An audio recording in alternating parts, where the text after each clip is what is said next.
segundo bloco da aula de classes gramaticais. Só frisando, já vimos as 6 primeiras. A gente viu o substantivo, o adjetivo, o numeral, o pronome e o artigo e também nós vimos o verbo. Então, 6 aí. O verbo, a classe mais variável de todas, vimos o porquê. As outras 5, o substantivo no meio mandando e as outras 4 na periferia só obedecendo. Portanto, numeral, adjetivo, artigo e pronome obedecem ao substantivo. Beleza. Agora a gente vai para as 4 invariáveis. E, meu companheiro, agora chegou o momento de estudar principalmente o conceito de cada classe gramatical. Então, acompanha aqui comigo. Nós temos as 4. Preposição, interjeição, conjunção e advérbio. É muito importante saber para que serve cada classe. A primeira aqui, a gente tem uma preposição. Para que serve a preposição? Serve para ligar palavras. Quaisquer palavras. Esta é a função da preposição. Agora, além da preposição, tem alguma outra classe aqui que também faz a ligação? Tem a conjunção. A conjunção serve para ligar orações. Mas ela liga apenas orações? Não, ela liga também palavras. Então, liga orações e palavras. Mas são quaisquer palavras? Não. Para isso já serve a preposição. A conjunção liga palavras de mesma função sintática. Então, vamos lá. Então, aqui é o seguinte, galera. Na prova, essas duas classes caem muito? Caem. A preposição cai basicamente na parte de regência, tanto verbal quanto nominal, para o camarada perguntar que tipo de preposição tem ali. Se é a preposição a, se é a preposição de, se é a preposição para, se é a preposição com e por aí vai. Geralmente o camarada trabalha tentando te ludibriar com o português que você usa no dia a dia, no cotidiano. Então, por exemplo, ele vai pegar verbos que normalmente a gente utiliza de forma equivocada e vai colocar na prova. Exemplo, verbo chegar. No dia a dia, a gente fala errado. A gente usa o português informal, na verdade. A gente usa o verbo chegar com a preposição em. Então, eu digo que eu cheguei em casa, que eu cheguei na escola, que eu cheguei no trabalho. Mas, para a prova, eu tenho de utilizar o português padrão, o português culto da língua portuguesa. E o verbo chegar trabalha, na verdade, com a preposição a. Então, eu cheguei à casa, eu cheguei ao colégio, eu cheguei ao curso, eu cheguei ao trabalho. Então, ele vai colocar assim: Pedro chegou em Cuiabá. E vai perguntar, dentre as opções, qual é aquela que está certa ou errada. Pedro chegou em Cuiabá, está errado. Porque, na verdade, Pedro chegou a Cuiabá. Beleza? Tranquilo? Ele também pode trabalhar, diante da preposição, os valores semânticos. A preposição não tem valor semântico nela. Ela é esvaziada de sentido. Na verdade, o valor semântico da preposição estará no contexto ao qual ela faz parte. Então, por exemplo, a preposição com. Normalmente o camarada cobra o valor semântico da preposição com, aí o aluno pensa que é valor semântico de companhia, sempre. Mas só vai ser se aquele contexto demonstrar. Eu digo, por exemplo, Paulo saiu com Pedro para tomar uma cerveja. Então, realmente, o Paulo saiu na companhia de Pedro para tomar uma cerveja. Então, é valor semântico de companhia. Agora, se eu falar que o Paulo feriu Pedro com uma faca, já não pode ser mais companhia. Agora vai ser o quê? Vai ser instrumento, porque ele utilizou a faca como instrumento. E isso é fácil, ou seja, pedir o valor semântico da preposição é, na verdade, mais do que uma questão de classe gramatical, é uma questão de interpretação. Você vai analisar o contexto, beleza? E aí, diante disso, o camarada pode te cobrar também se a preposição é nocional ou relacional. O que é uma preposição relacional? É uma preposição esvaziada realmente de sentido total. Ela é a preposição do objeto indireto. Por exemplo, quando eu digo Pedro precisa de um relógio. Quem precisa, precisa de alguma coisa. Então, aquela preposição está ali apenas para ligar o objeto ao verbo. É uma preposição relacional. Agora, quando eu digo Pedro comeu do bolo, ali eu tenho um objeto direto preposicionado. Então, este termo, esta preposição que está ali, a preposição de, ela serve para indicar um valor semântico partitivo. Então, já que ela possui um valor semântico, eu a chamo de preposição nocional. Só para título de curiosidade. Depois a gente vai estudar mais um pouquinho sobre a preposição, tá? Na aula de regência. Agora, quando a gente fala em conjunção, esta sim merece toda a nossa atenção. Ela é, sem sombra de dúvidas, a menina dos olhos da língua portuguesa. Eu ouso dizer que se eu não sei conjunção, eu não sei interpretar e não sei fazer uma redação. Afinal de contas, como é que você vai indicar causa, consequência, finalidade, oposição, conclusão, se você não sabe conjunção? Então, a conjunção vai influenciar significativamente para a análise dos textos e também para a produção textual. Então, tem de aprender conjunção. Como é que a gente aprende conjunção? Em casa, sozinho. Agora, vou dar o bizu aqui para vocês, ó. Primeira coisa que você vai fazer, você vai lá no meu site, cidconcursos.com.br, no menu Documentos, e você vai baixar gratuitamente para o seu computador o material de conjunções. Detalhe, não só tem esse material, tem outros também. Tem alguns simulados, algumas aulas gratuitas e por aí vai. O que você vai fazer depois disso? Você vai montar quadrinhos na sua casa. 2 quadrinhos, ó. Falei de conjunções. Você vai montar 2 quadrinhos. Um quadrinho com as conjunções coordenativas e outro quadrinho com as conjunções subordinativas adverbiais. Nós temos 5 conjunções coordenativas e 9 conjunções subordinativas adverbiais. No total de 14. Aí você pode até pensar assim, mas é tranquilo, são só 14 termos. Não são 14 termos, são 14 valores semânticos. Pega a adversativa, por exemplo, eu tenho mais, porém, todavia, entretanto, contudo, no entanto, e por aí vai. Então eu estou falando de basicamente quase 100 elementos. Ninguém grava quase 100 elementos de uma hora para outra. Então o que você vai fazer? Você vai pegar o material de conjunções que tem lá no site e eu botei assim tintim por tintim. Botei a conjunção, por exemplo, conjunção aditiva. Indica acréscimo, soma, adição, principais conjunções, e, nem, mas também, como também, e exemplos.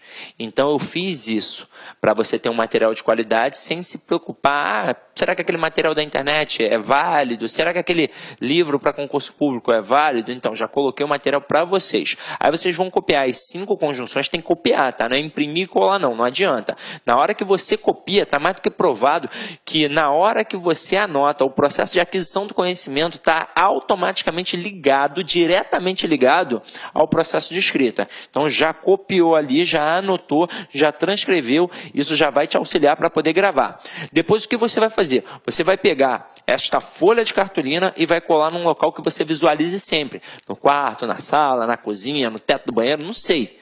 Cid, mas isso é coisa de maluco. Coisa de maluco é não passar na prova. Você tem de fazer isso pelo menos até a época da prova. Até mesmo porque isso aqui é a base da argumentação.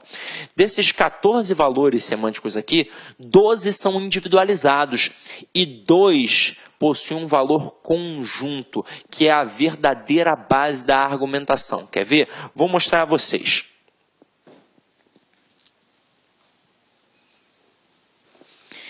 Isso aqui que eu vou mostrar, você deve visualizar sempre, porque é muito importante, é a base da oposição. Dentro da oposição, você tem a conjunção adversativa e você tem a conjunção concessiva. Lembrando que a adversativa é coordenada e a concessiva é subordinativa adverbial. Se as duas indicam oposição, alguma diferença tem de ter entre elas.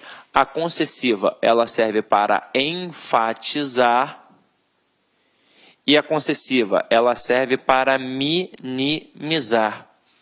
Aí você vai falar, Cid, não estou entendendo nada até agora. Então vamos lá, ó. Se serve para enfatizar, serve para deixar o argumento forte. Se serve para minimizar, serve para deixar argumento fraco. Vou fazer duas pequenas analogias aqui com vocês, para que vocês possam entender. Uma na base da brincadeira e outra mais séria. Então vamos lá. Anotou aí? Eu vou colocar aqui os exemplos, tá? Primeiro exemplo é na base da brincadeira. Imagina você que está em casa, solteira, sofrendo, querendo um namorado, já colocou o Santo Antônio de cabeça para baixo e não arrumou nada. Aí eu falo, ó, eu tenho a solução dos teus problemas. Eu tenho um amigo para te apresentar.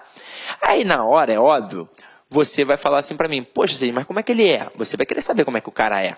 Ou você vai vir com aquele papinho, aquela conversa fiada. Não, agora eu sou concurseira, não quero não. Mentira. É porque não está chovendo na tua horta. Porque se estivesse chovendo, você não ia ver com esse papo. Então vamos lá. Falei que tem um amigo para te apresentar. Aí você vai querer saber como é que o cara é. Se ele é bonito, se não é, coisa e tal. Se eu falar que o cara tem o corpinho do Brad Pitt em Troia e o rostinho do Reinaldo Gianecchini, você vai falar, opa, eu quero agora. Mas meu amigo, infelizmente, não é assim. O meu amigo, ele é feio. Aí você vai falar, pô, assim, eu já estou solteira porque eu estou escolhendo, né? Eu não quero um cara feio. Vou continuar a frase. Ele é feio, mas é rico. E agora ficou ou não ficou interessante? Você pode até falar assim para mim, ah, Cid, mas eu não sou interesseira. Mas há de concordar comigo que é melhor um feio rico que um feio pobre, não é? E aí se liga só aqui agora. Como eu coloquei o mais é uma conjunção adversativa. Ela serve para enfatizar um argumento. Consequentemente, se eu enfatizo este argumento, eu minimizo o outro. Então não importa que ele é feio, importa que ele é rico e você vai pegar. Agora, eu poderia colocar assim, ó, ele é rico, mas é feio. Eu continuei utilizando uma conjunção adversativa. As duas frases indicam oposição, as duas frases têm adversativas. Só que agora eu coloquei a adversativa do lado do feio. Então enfatizei a feiura e minimizei o quê? A riqueza. Então tudo bem que ele é rico, mas ele é tão feio, horroroso, que não tem como pegar. E agora, olha que interessante.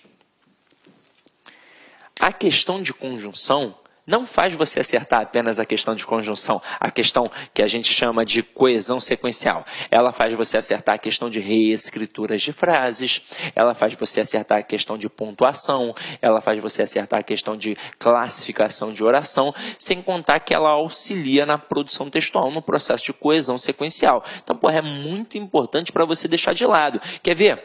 Olha na base da interpretação. Lembra que no início da aula, lá no início do primeiro bloco, eu falei de compreensão e de interpretação? Portanto, as duas frases aqui, em relação à compreensão, elas são idênticas. O meu amigo é feio e rico nas duas. Agora, em relação à interpretação, elas são diferentes. E como é que você consegue perceber isso? Com o teu conhecimento de mundo. Detalhe, não é um conhecimento de mundo muito vasto, é um conhecimento de mundo especificamente gramatical. Foi a conjunção que permitiu você saber isso. Em todo ato de fala, em todo ato de comunicação, sempre tem duas coisas, emissor e receptor. Então, sou emissor, você, menina que está aí em casa agora, você é receptora. Se eu falar que o meu amigo é feio, mas é rico, eu estou argumentando em prol do meu amigo. Eu estou tentando convencer você de ficar com o meu amigo. Agora, quando eu digo que o meu amigo é rico, mas é feio, eu estou argumentando contra o meu amigo. Eu estou tentando convencer você de não ficar com o meu amigo. Agora, pega na base da seriedade, para a gente saber se a mídia, se o jornal manipula ou não manipula a gente. Eu só preciso saber isso aqui. É isso aqui que a mídia utiliza. Então, se o jornal for contra o governo, ele não vai expor as claras. Ele vai fazer de forma velada na língua portuguesa. Se eu domino, eu filtro o que é bom e o que é ruim. Se eu não dominar, eu viro massa de manobra. Então o camarada coloca assim, ó. Os juros caíram, mas os preços continuam altos. Na hora que ele coloca assim, o que fica na cabeça do povo? Que o preço está alto. E aí eu passei o mês inteiro trabalhando, não consigo pagar minhas contas, vou me revoltar. Contra quem? Contra o governo. Então o jornal conseguiu, queria. Agora, se o jornal for a favor do governo, ele vai expor os mesmos dois fatos, porque são fatos, não são hipóteses, são fatos. Só que ele vai reescrever, olha aí, de forma diferente. Então ele vai colocar assim, os preços continuam altos, mas os juros caíram. Então é isso que vai ficar na cabeça do povo. Aqui no Rio de Janeiro, então, a galera viu que o juro caiu, vai correr para o Guanabara para poder fazer compra, né? E aí olha a analogia que o povo faz. E agora neste governo eu estou comprando, no governo de fulano de tal eu não comprava. Então passa a apoiar o governo. É isso, gente. Dominar a língua portuguesa é dominar o mundo. E aí é o seguinte, aqui eu só coloquei as adversativas. Vamos colocar aqui uma concessiva. Eu coloco assim, ó. Conquanto tenha estudado, não passou. Se eu tivesse colocado embora, você ia matar de cara. Mas como eu coloquei um conquanto, você vai ficar se perguntando, pô, mas com o quê? Se você gravar as conjunções, na hora que você olhar aqui, você vai saber que é uma concessiva. O conquanto é uma conjunção concessiva igual a embora. E se é concessiva, ela faz o quê? Ela minimiza um lado, para consequentemente fazer o que com o outro? Enfatizar. Então aqui não importa o quanto a pessoa tem estudado. O que importou, na verdade, foi o fato de não ter passado. É ou não é verdade? É isso que acabou importando. Então minimizou um lado e enfatizou o outro. A conjunção concessiva é uma excelente arma de manipulação, uma excelente arma de argumentação. Por exemplo, estamos você e eu conversando sobre um assunto qualquer, polêmico, por exemplo, o aborto. Aí você chega para mim, não estou falando que eu sou contra ou a favor, nem que você é contra ou a favor. Aí você chega, eu estou criando uma hipótese. Aí você chega assim para mim e fala, Sidney, o aborto é um caso de saúde pública. Tem de ser, portanto, legalizado. Tem muita gente morrendo aí nesses açougues. Aí eu vou fazer parecer que eu estou te dando razão, que eu estou concedendo razão. A concessiva é uma falsa concessão, na verdade. Aí eu digo assim, ó, embora seja um caso de saúde pública, parece que eu estou te dando razão. Mas, na verdade, eu estou minimizando seu argumento para depois enfatizar o meu. Aí eu falo assim, ó, embora seja um caso de saúde pública, ainda assim é crime. Então, se ligou agora nessa? Então, olha só. Gravem essas conjunções. Futuramente você vai estudar as conjunções aqui comigo. Mas se você já estudar antes, se você já preparar o material antes, com certeza você vai tirar de letra. Se você esperar até o dia da aula para poder estudar de novo, você vai capengar. Então é por isso que aqui o site é extremamente importante para vocês, porque tem um sistema pedagógico que faz você estudar todo dia. Coisa que não tem em outros sites, com regime de metas, coisa e tal, e por aí vai. Então aproveita, caia para dentro, que com certeza você vai ficar altamente competitivo, beleza? E agora, sem mais delongas, vamos voltar aqui para as conjunções, para as 4 classes invariáveis que a gente está estudando. Ó. Então a gente já viu que a preposição liga palavras, a conjunção liga orações e palavras de mesma função sintática, e a interjeição. Interjeição é galho fraco em concurso público. Ela serve para expressar sentimentos, para externalizar sentimentos. É o ai, o ui, o ó, uá, meu Deus, e por aí vai. Até mesmo palavrões. Se aparecer um palavrão num texto acompanhado de um ponto de exclamação, com certeza é uma interjeição. Normalmente na escola a gente não tem esse tipo de linguagem, mas a literatura brasileira, e não só a brasileira, mas a literatura mundial, ela é repleta de palavrões. Então, e não são autores marginais, não, são autores de relevância importantes, como Altran Dourado, Jorge Amado, próprio Carlos Drummond de Andrade, vários palavrões. Então você vai perceber. Agora, isso aqui cai em concurso público? Praticamente não. Basta então você saber que é a externalização de um sentimento e que vem acompanhado de um ponto de exclamação, exatamente para enfatizar esse sentimento. Agora, não foi à toa que eu deixei o advérbio por último, tá? Eu normalmente até faço uma brincadeira que eu digo para o aluno que para ele dominar as 4 classes invariáveis, basta ele dominar isso aqui, ó, tá vendo? A pica. Dominou a pica, dominou as 4 classes invariáveis, ó, preposição, interjeição, conjunção e advérbio. Eu não deixei o advérbio por último porque eu sou sem vergonha e quis formar essa palavrinha, não. É porque ele tem 2 funções importantíssimas. Alguém sabe me dizer qual é a primeira função? Aí todo mundo deve ficar pensando assim, é modificar, né, o verbo, o advérbio. Não. A primeira função, a função primária, é indicar uma circunstância. Então, o advérbio serve para isso aqui, ó, para indicar uma circunstância. Então, vamos lá. Ó. indicar circunstância. Qualquer tipo de circunstância, de tempo, de modo, de causa e por aí vai. Só que além de indicar uma circunstância, ele também serve para modificar o adjetivo, o verbo e o próprio advérbio. Então vamos lá. Vou falar um pouquinho mais aqui sobre o advérbio, porque ele é importante. Em provas, as bancas gostam muito de cobrar a palavra bastante e a palavra muito. Por quê? Porque estas palavras podem funcionar como um advérbio, mas elas também podem funcionar como um pronome indefinido.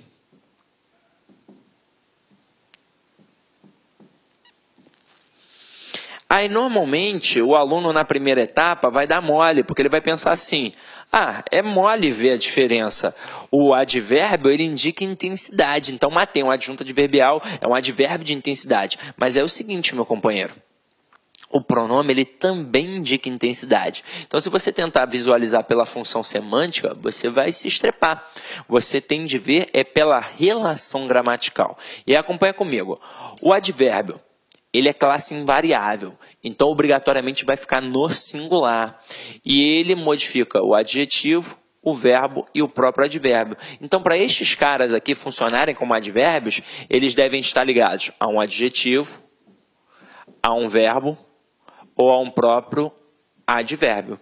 Agora, aqui não é pronome? Pronome é classe variável. Significa que eu posso ter bastantes e muitos. Mas aí vai depender de quem? Se é pronome, trabalha pronome. Então, tem que estar ligado a um substantivo. Cisne, é muita coisa para gravar. É só você gravar isso aqui, ó. Tá ligado a substantivo? Então é pronome. Porque se não tiver ligado a substantivo, com certeza vai ser um advérbio. Porque com certeza vai estar ligado a um adjetivo, a um verbo ou a um próprio advérbio. Agora, Cisne, e se ainda assim eu não lembrar, tem algum outro macete? Tem. Lembra do numeral? Lá no início da aula que eu falei que era galho fraco em concurso? Agora ele vai ter uma serventia. O numeral é classe variável. Então, se eu conseguir colocar um número na lacuna, significa que eu vou ter um pronome, porque é uma classe variável. Aí, para a gente não esquecer, a gente usa o número do filme do Rodrigo Santoro, o 300. Então, se eu conseguir colocar o número 300, eu tenho um pronome indefinido. Significa que eu posso ter muitos e bastantes. Agora, se eu não conseguir colocar o número 300, significa que eu tenho um advérbio, ou seja, uma classe invariável, que vai ficar obrigatoriamente no singular. Muito e bastante. Vamos dar uma treinada nisso aqui, ó. Eu boto assim, eles fizeram, pontinho, pontinho, exercícios, e isso os deixou, pontinho, pontinho, preparados. Dá para fazer com macete. Vamos lá. Dá ou não dá para eu dizer? Eles fizeram 300 exercícios. Dá. Se eu consigo dizer que eles fizeram 300 exercícios, significa que eu posso colocar que eles fizeram bastantes exercícios, que eles fizeram muitos exercícios. Agora embaixo, dá para eu dizer que isso os deixou 300 preparados? Faz algum sentido? Não faz nenhum sentido. Então, aqui obrigatoriamente vai ficar no singular. Então, isso os deixou bastante preparados. Olá, meus amigos, minhas amigas, sou o professor Luiz Antônio de Carvalho, estou aqui para fazer um convite muito especial para vocês que assistiram aí parte dessa aula, né? Uma aula top de linha, uma aula do Lá Concursos. Convido vocês a conhecer a nossa proposta pedagógica para o nosso curso, completaço, super atualizado, ponto a ponto digital, com um projeto pedagógico específico para o concurso da Polícia Militar de Tocantins 2018 para o cargo de soldado. É isso mesmo, nós elaboramos um curso completaço por apenas 10 parcelinhas aí de R$ 25,00. Você vai ter direito a assistir essas aulas por 90 dias.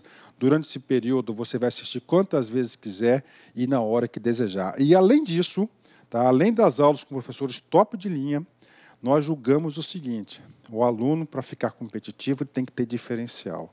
O aluno que tem diferencial é o aluno que estuda com foco, com estratégia, com planejamento, ou seja, com projeto pedagógico. Aqui no LAC, neste curso da PM de Tocantins, por apenas 10 de 25, você vai ter a nossa metodologia que nós mesmos desenvolvemos desde 2012, chamada de Personal Coach.